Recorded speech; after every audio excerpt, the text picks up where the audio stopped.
The heavyweight class, it's the Gable-Steveson show, and so many people are excited to see Gable's final NCAA tournament. I'm certainly one of them. I mean, Gable is a one-of-a-kind competitor, one-of-a-kind wrestler. You may never see another Gable-Steveson step on the mat. He is truly that special.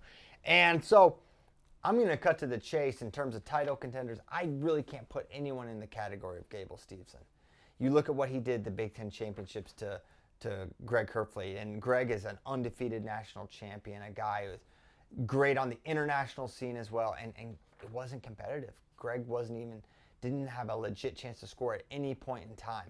And frankly, Gable felt like that was a down performance by him, that he left some scores out there. And I know I've been communicating with Gable. We did a little comparison video on FRL to talk about, hey, who's been more dominant, who was better, Cale Sanderson or Gable-Steveson? He said, I like this, but he's like, you're going to see something different at the NCAA tournament. He's going to try to put the world on notice. Score is the name of the game. So I expect, if you can imagine, an even better version of Gable-Steveson. That's certainly the goal he has for this tournament. And so, yeah, Wyatt Hendrickson, most years he'll be a legitimate title contender. Greg Kerfleet is an NCAA champion. And it's very rare, I would say, an NCAA champion is not a true contender, and he is. And someone's going to wrestle in that final. And like Shane Sparks always says, anything can happen. But I don't think it's going to happen. I'm just giving you my honest opinion. I think it's Gable, and it's Gable all the way.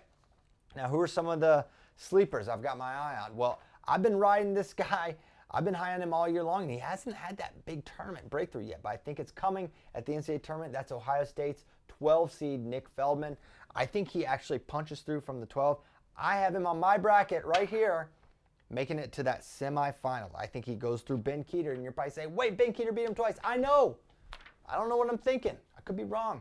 I trust Feldman's offense to be clicking here. He's got more ways to score than Keeter, but Keeter is a great competitor and a great tactician. That's what separated him. I think the pure wrestling skill is going to separate Feldman here. And then I think Feldman can get by Owen Treffman of Lehigh. Treffman's got a nice record. He beat Colton Schultz.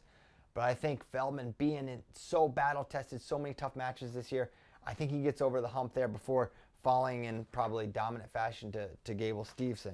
But that's my big sleeper. I think Daniel Herrera from Iowa State is pretty interesting out of the 28. Wouldn't be surprised to see him win a couple matches. And then Trevor Tinker. Watch this guy from Cal Poly. Dude's 6'7", really good on top, tough guy to score on, really good pressure. Don't be surprised if he makes a deep run out of the 15 seed for the Cal Poly Mustangs. So there's a couple sleepers for you. Let me get to my podium here. I've got Gable over Greg Kerfleet. Now, thinking about the Kerfleet-Wyatt Hendrickson match, because that's the semifinal I have there on that bottom side. They've wrestled twice. Kerfleet has won them both. I feel like Wyatt is wrestling better than ever. However, what I saw at the Big 12 finals, it wasn't in Wyatt's wrestling. It was in his body. He had to take a little injury time for his shoulder, and I just don't know if you can be anything less than 100% and beat Greg Kerfleet. We saw him lose at the All-Star Classic pretty dominantly to Kerfleet. He wasn't healthy. And then the year previous, he had a pretty tight loss to him. So I don't know. I think Wyatt can win it. I think he's got to wrestle a very tactical match. And Wyatt Hendrickson is many things. But he's not the guy who goes out and executes a game plan. He goes out and just executes. I mean, he just dominates. He goes, he tries scores, he's rolling around. He does crazy stuff. And I don't know if that's the tactics that beats someone as fundamentally sound and as re-attack happy as Greg Kerfleet. And one other issue, if he makes a mistake, Hendrickson I'm talking about, and Kerfleet gets that classic re-attack and gets on top, he's proven he can ride Hendrickson.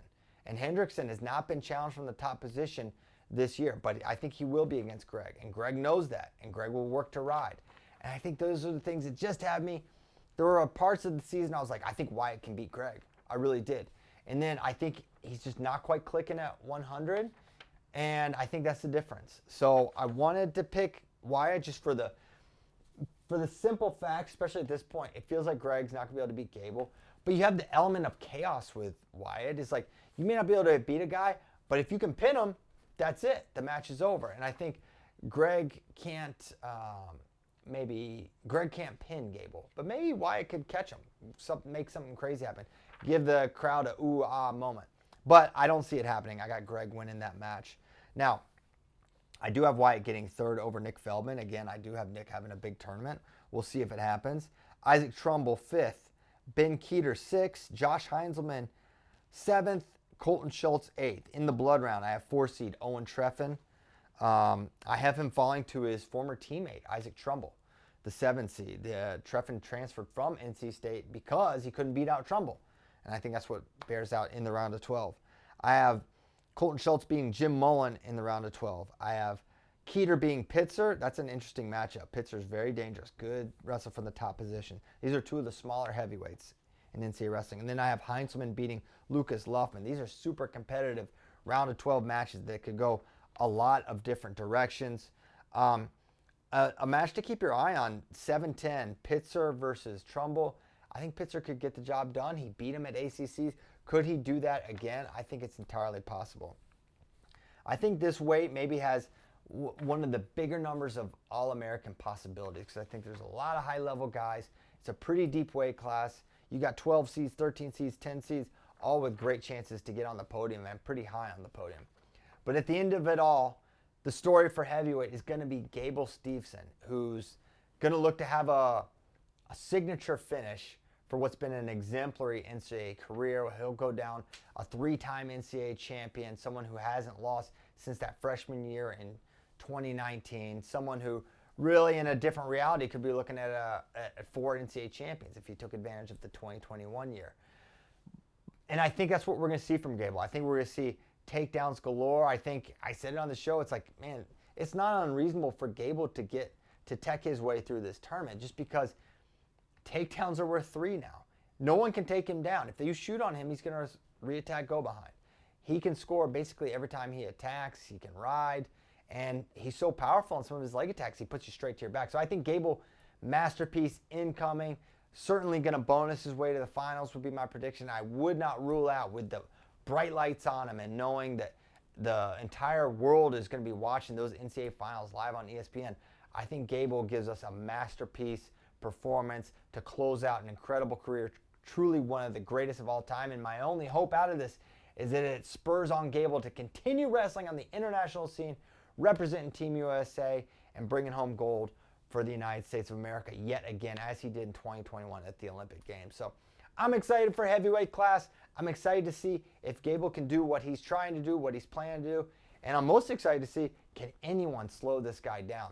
That's my prediction for heavyweight. Thank you guys so much for watching all these. That's 10 of these in the books. I want to know your predictions. Who do you see winning 285? What is your podium? I want to hear from you.